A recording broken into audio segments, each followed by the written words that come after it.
Halo adik-adik, bertemu lagi nih, udah hari Minggu lagi. Kali ini Kak Susan akan menceritakan sebuah kisah tentang penjala manusia. Nah adik-adik, kita mau sama-sama saksikan ya videonya ya. Semoga adik-adik mengerti apa yang diartikan menjadi penjala manusia. Kita sama-sama saksikan videonya. Tuhan Yesus memanggil 12 murid. Dari Lukas 5 ayat 1 sampai 11. Kita sama-sama saksikan ya bagaimana ceritanya. Jadi pada saat itu Simon Petrus adalah seorang nelayan. Simon Petrus mempunyai perahu untuk menangkap ikan di danau. Dan pada saat itu Petrus menebarkan jalannya ke laut agar mendapatkan ikan untuk dijual kembali.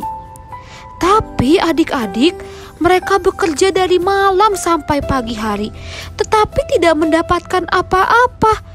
Lihat muka Simon Petrus sangat sedih karena dia sudah semalaman.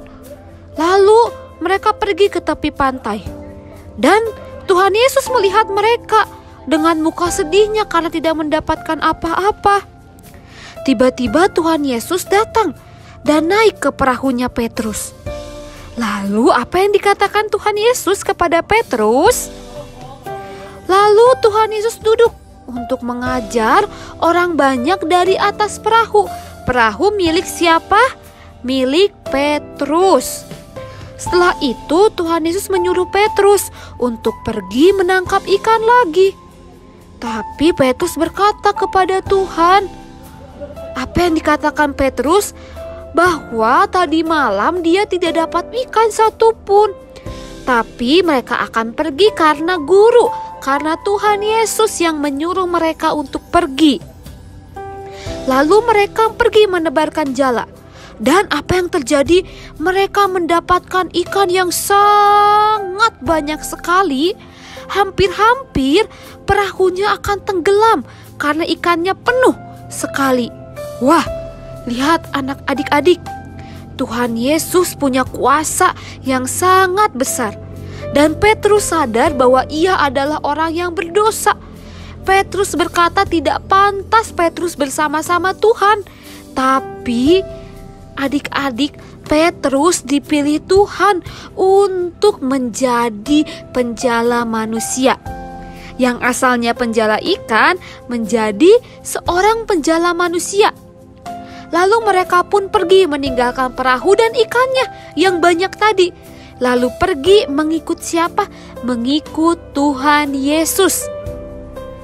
Nah akhirnya Tuhan Yesus memiliki 12 murid. Nih perhatikan, Tuhan Yesus berkeliling sampai memiliki 12 murid. Ada Simon Petrus hingga Bartolomeus.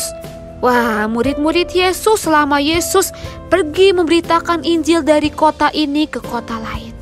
Nah, adik-adik, mari ikutlah Tuhan dan kita akan menjadi seorang penjala manusia. Nah, adik-adik, kita sudah menyaksikan bahwa Tuhan memanggil orang-orang yang mungkin tidak kita pikirkan.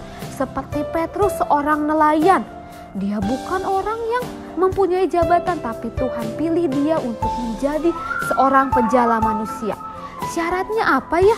Syaratnya yang paling utama, kita mau mengikut Tuhan senantiasa dalam kondisi dan situasi apapun, sehingga kita bisa menjadi berkat dan bisa memberitakan firman Tuhan kepada orang lain. Jadi intinya apa adik-adik? Adik-adik harus setia mengikut Tuhan sampai kapanpun. Dan kita bisa dipercayakan oleh Tuhan untuk menjadi alatnya. Oke adik-adik, tetap semangat terus ya. Jaga kesehatan, Tuhan Yesus memberkati.